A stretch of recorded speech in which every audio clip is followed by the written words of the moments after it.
آج بہت سے لوگ جو فقہ پر حضرات فقہائے کرام پر اعتراضات کرتے ہیں نا قرآن حدیث کی روشنی میں، ان کو قرآن و حدیث کا پتہ نہیں ہوتا۔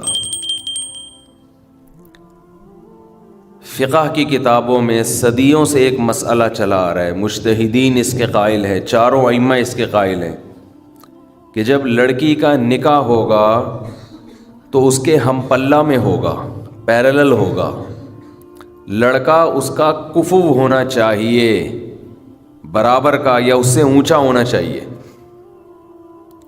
تو اس برابری میں، اس اونچائی میں اس کی ذات بھی دیکھی جاتی ہے، ذات سے مراد قوم، اس کا خاندان بھی دیکھا جاتا ہے، اس کا نسب دیکھا جاتا ہے، اس کا عہدہ دیکھا جاتا ہے، اس کا مال دیکھا جاتا ہے۔ فقہا لکھتے ہیں کہ جو اونچے خاندان کا آدمی ہے وہ ایک کمتر خاندان کی لڑکی کا پیرلل ہے، لیکن اونچے خاندان کی لڑکی کمتر خاندان کی لڑکی کی اس کے جوڑ کی لڑکے کے جوڑ کی نہیں ہے۔ ایک بہت مالدار گھرانے کی لڑکی ایک بہت غریب لڑکے کے جوڑ کی نہیں ہے، یہ اس کے پیرلل نہیں ہے۔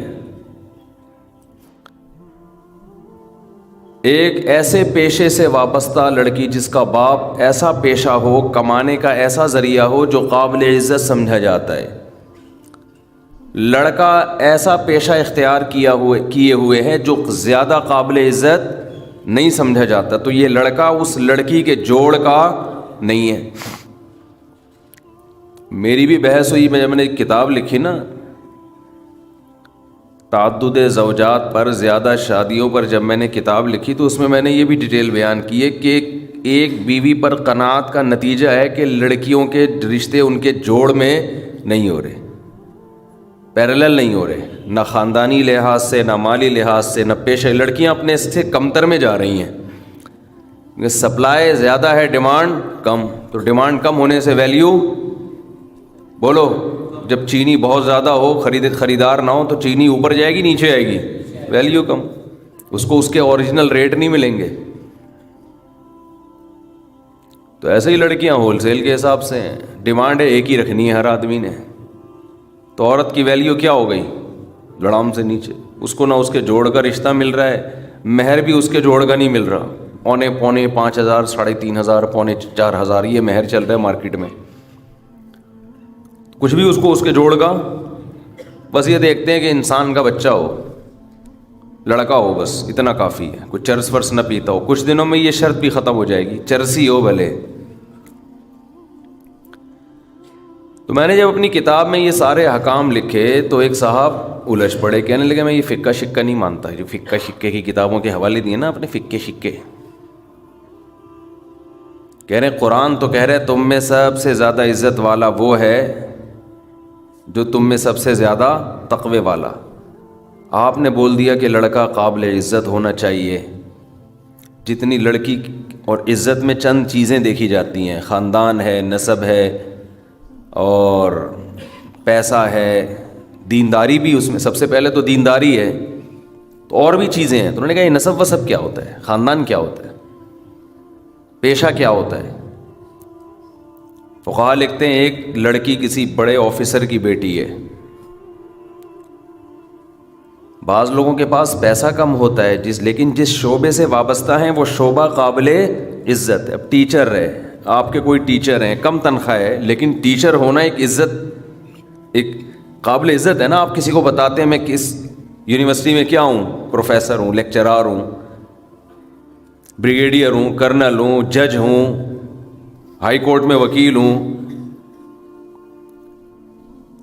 اور اگر آپ سے کوئی پوچھے کہ جی آپ کا پیشہ کیا ہے، جی میں بھنگی ہوں، ایک مثال دے رہے ہیں، تو حرام تو وہ بھی نہیں ہے اگر آپ محنت کر کے کما رہے ہیں، اور قیامت کے دن ہو سکتا ہے بھنگی کا مقام اس کرنل سے زیادہ ہو، اس جج سے زیادہ ہو، اس لیے کہ اس میں تقویٰ تھا اور اس میں تقویٰ نہیں تھا۔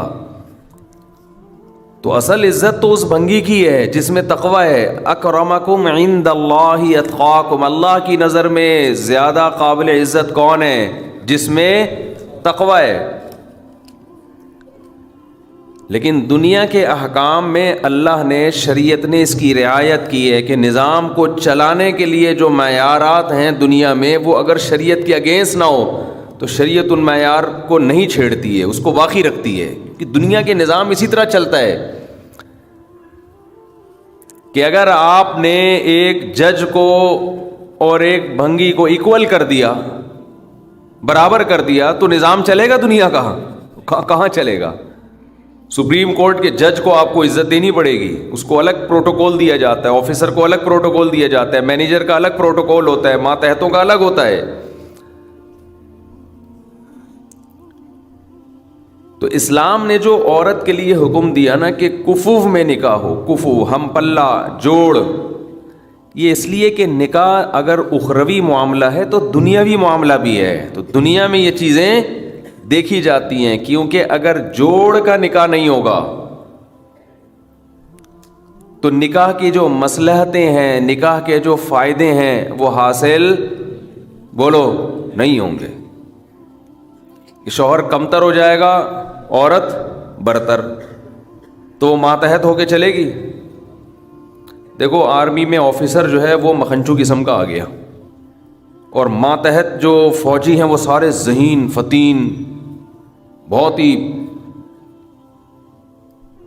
یعنی وہ ہائٹ میں بھی اچھے اور پرسنالٹی وائز بھی.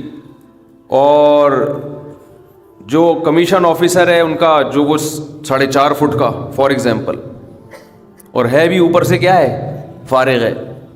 تو ایک آدھ ایسی کرپشن ہو جائے, دھاندلی ہو جائے تو چل جائے گا نظام. لیکن اگر کمیشن آفیسر سارے مکھنچو قسم کے بھرتی ہونے لگے ہیں بھائی, اور ISSB کلیئر کر کے جو جائیں وہ رنگروٹ ہوں, تو چلے گا نظام؟ نہیں چلے گا نا. اس لیے آفیسرز میں دیکھی جاتی ہے پرسنالٹی, دیکھی جاتی ہے بات چیت کا اسٹائل, دیکھا جاتا ہے کانفیڈنس, دیکھا جاتا ہے, تاکہ ماتحت اپنے آفیسر کی اطاعت کرتے ہوئے عار اور ذلت محسوس نہ کرے. وہ کہے کہ یار یہ واقعی اس قابل تھا کہ میرا آفیسر بنتا. یہ انسان کی نفسیات ہے. یہی وجہ ہے کہ ہمارے نبی صلی اللہ علیہ وسلم نے 99.9% عہدے اسلام لانے کے بعد انہی کو دیے جو جاہلیت میں بھی سردار تھے قوم کے. اس لیے کہ زمانے جاہلیت میں بھی وہ سردار اس لیے بنے کہ ان کے اندر ایسے گٹس تھے, ایسی قابلیت تھی کہ وہ قوم کے سردار بن گئے. لوگ ان کو سرداروں کے روپ میں دیکھنا چاہتے تھے, ذہنی طور پر تیار تھے. تو اگرچہ وہ اسلام کے بہت بڑے دشمن تھے, اسلام کو بہت نقصان پہنچایا, لیکن جیسے ہی اسلام میں کنورٹ ہوئے فوراً ان کو اسلام میں عہدہ دے دیا گیا. تبھی حدیث میں آتا ہے خیارکم فی الجاہلیت خیارکم فی الاسلام. زمانے جاہلیت میں کفر میں جو لوگ اچھے تھے, اسلام میں بھی وہی کیا ہیں, وہی بہتر ہیں. تو یہ دنیا کا نظام. تو وہ مجھے کہنے لگے کہ یہ کیا فقہا نے جو ہے نا اپنی طرف سے معاذ اللہ تفصیلیں بیان کی ہیں کہ لڑکی کا یہ, اگر وہ لڑکی جناب اتنے اونچے, اس کا باپ اگر کوئی جج ہے یا کوئی بریگیڈیئر ہے یا کوئی بہت بڑا آفیسر ہے, اور لڑکا اگر مثال کے طور پر جھاڑو لگاتا ہے گلی محلے میں, تو یہ نکاح یہ غیر کفو میں نکاح ہے. اس کی کچھ شرطیں ہیں, باپ کی اجازت کے بغیر تو منعقد ہی نہیں ہوگا, چاہے لڑکی راضی بھی کیوں نہ ہو, کیونکہ اس میں باپ کی بھی بدنامی ہے. اس کو حق حاصل ہے کہ وہ اس نکاح کو کالعدم قرار دے دے. تو یہ کہاں سے نکالا آپ نے؟ اسلام تو کہتا ہے ان اکرمکم عند اللہ اتقاکم. تو میں نے کہا پھر آپ یعنی اگر یہی بیس ہے اس کی, تو پھر آپ کے آفس میں تو جو آپ کا باس ہے, ہو سکتا ہے آپ کے ماتحت نمازی ہو, وہ نماز نہ پڑھتا ہو, تو باس تو پھر اس کو ہونا چاہیے جو کون ہے, جو نماز پڑھتا ہے. بس ہر آدمی نا ایک ڈگڈگی جو ہوتی ہے نا, جیسے بندر کے ہاتھ میں کوئی چیز آ جائے کتنا خطرناک ہے نا, کچھ بھی کر سکتا ہے وہ. بندر کے ہاتھ میں گرنیڈ آ جائے, بندر کے ہاتھ میں بندوق آ جائے تو سب بھاگیں گے بھائی, کسی وقت کسی پہ بھی چلا دے گا. تو آج بھی ایسا ہی ہے, علم آ گیا ہے ان لوگوں کے ہاتھ میں جو علم کے اہل نہیں ہیں, اٹھا اٹھا کے فتوے لگاتے رہتے ہیں لوگوں کو, بس ریفرنس سے لوگ متاثر ہو رہے ہیں کہ حدیث کا حوالہ بھی دیا محترم نے, اور محترم نے قرآن کی آیت بھی پیش کی ہے, اوپر سے کیا ہے, خالی